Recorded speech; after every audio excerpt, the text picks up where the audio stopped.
I'm Australian, and even I never understood the appeal of living in a desert. There are some people, like Australians, who have no choice. For a planet 70% ocean, there's a surprising amount of really dry land on Earth. So I understand why some people didn't have an option, but what excuse is there for people that choose to live in deserts? What have they got? Living in a desert brings a never-ending storm of tiny, annoying particles flying everywhere. Sand has always proven itself to be the most consistent annoyance in human history. With the rate of ludicrousness that Twitter is heading down, it's only a matter of time until #SandIsOverParty starts trending.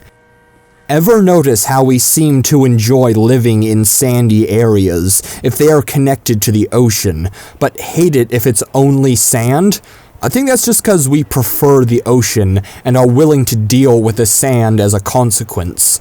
I believe that everyone would like beaches much more if they were, say, grass or even concrete, just a corporate-sponsored concrete beach. I just really hate sand. It's coarse and rough, and it gets everywhere. Just tiny little specks of itchiness latching themselves onto your clothes and bodies. Beaches always seem so fun until the aftermath where you shower, and then it's just sand everywhere. That's one of the issues of living in the desert. You have to do that forever. Every day is just a shower of sand. There must be people who don't know what it's like not having sand on them.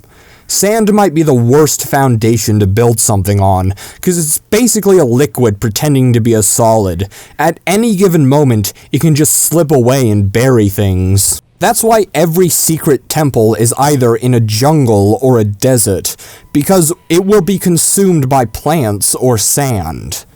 Now that I said it, sand really is just a liquid in disguise. So what would the world look like if the liquid was replaced with sand? Oceans would just be huge deserts, and waterfalls would be sand falling over and over again. The Amazon would be funny. It'd just be this massive forest of a single strand of desert coursing through it like a scar.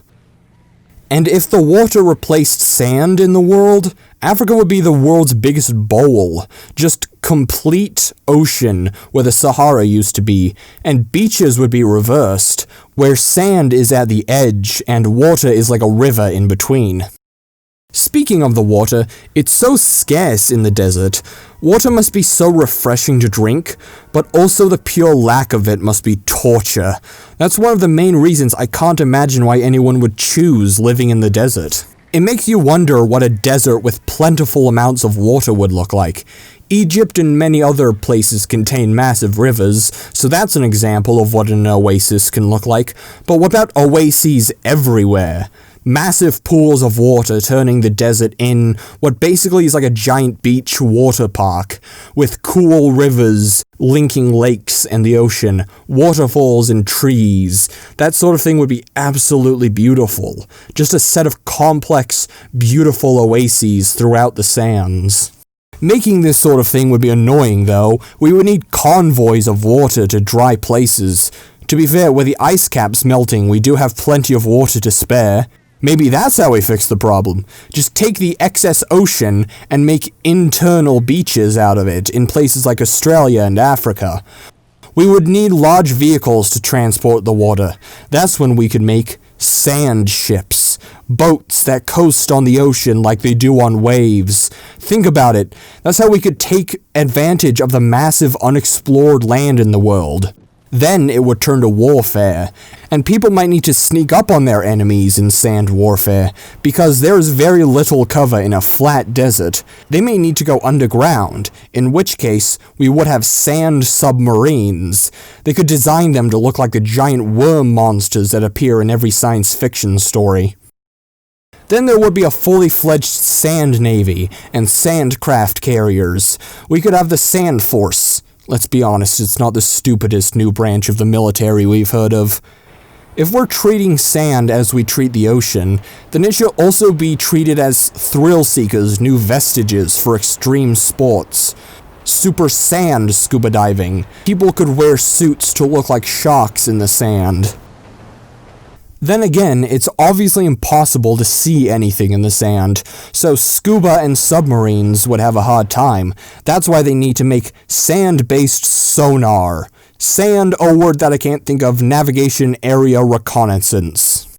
You ever realize just how many grains of sand must be in a desert? It has to be trillions, right? Yeah, there's about 7 quintillion total, a major crapload in the empirical system. The scorching sun would be another reason why I'd hate to live in the desert. I mean, it must be boiling hot there. I don't know how people can stand it. I like warmth, but there are places in the world that just take it way too far. I mean, so much of our lives is dictated by a massive fireball in the sky. I don't think we understand that enough. There's just a globe of flame shooting fire beams at us at all times, burning our skin and literally making it so that we can see. The sun is a weird little thing. Well, it's not exactly little now, is it? The solar system is like a campfire of little planets orbiting around the bonfire, roasting marshmallow moons and singing galactic chants. It also takes a full 8 minutes for light alone to get to Earth. Imagine how long it takes for heat and things like that to get here. If light was sentient, they could just hop in their little photons and fly for 8 whole minutes before arriving. It's absurd how far one photon travels to Earth.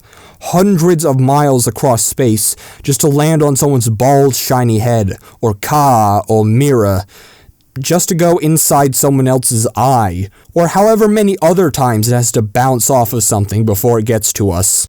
Imagine how it would hurt if the sun melted the sand into molten sand. I don't even know what molten sand looks like. I'm assuming it's like magma, since it's primarily molten rock, and that's just not too far off with sand. The worm monsters that live in every sci-fi fantasy desert setting would most likely be the biggest problem.